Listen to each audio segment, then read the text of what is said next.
Hi, fifth graders. This is Miss Aubin with your Lesson 8 mini lesson. All right, today we are going to talk about a character's quest or a character's journey towards a goal. So, before we start, let's think about a few things when we read a story. The character accomplish their goal right away? Do they stay at home or go out on a quest? Do they have one problem or a series of problems? If you look at most of these, we know that most likely characters don't accomplish their goals right away, and they have to leave the safety of wherever their home is to go out on a quest. And usually there's a series of problems. All of these things make a story interesting and they keep you on the edge of your seat. So we have to think about this as sort of the structure of a quest and that we're going to go on this journey with the character.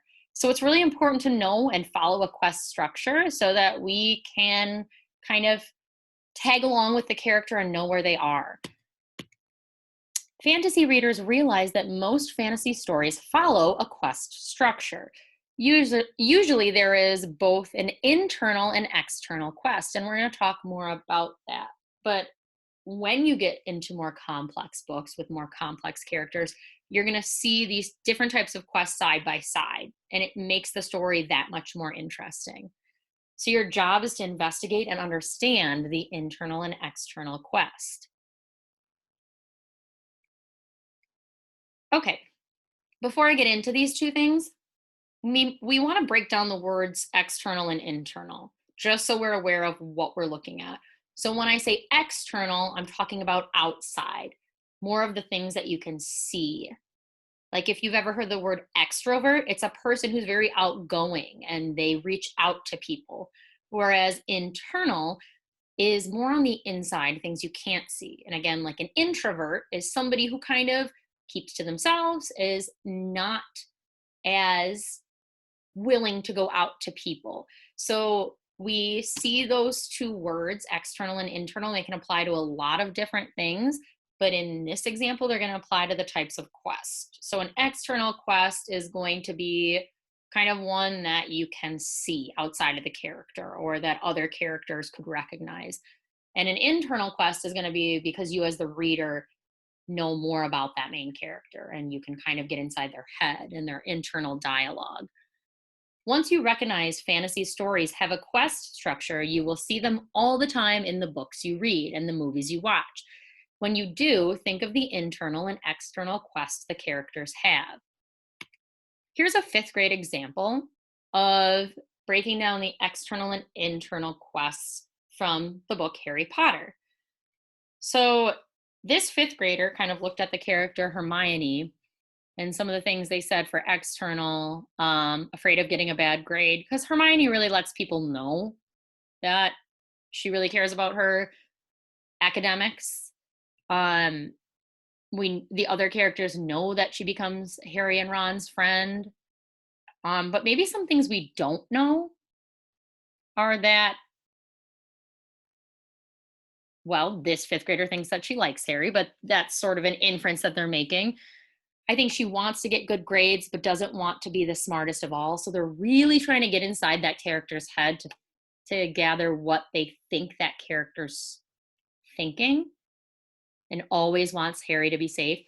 The internal quest might be things that the characters don't necessarily say to other characters or do to other characters. It's really that internal dialogue or maybe those choices that they make. These are going to be a lot more obvious. Um, this is sort of a difficult task to figure out external and internal, but it's really good to try to practice and see what you can figure out from your book. So here's some helpful hints with both of them. External quests, think about what the big problem or goal is and what are the smaller obstacles.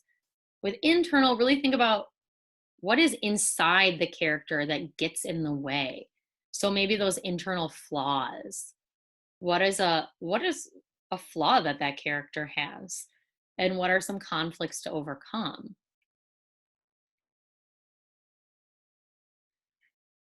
So we're not going to be discussing this in book clubs, but you could discuss this in your notes with writing or talking about this with a family member.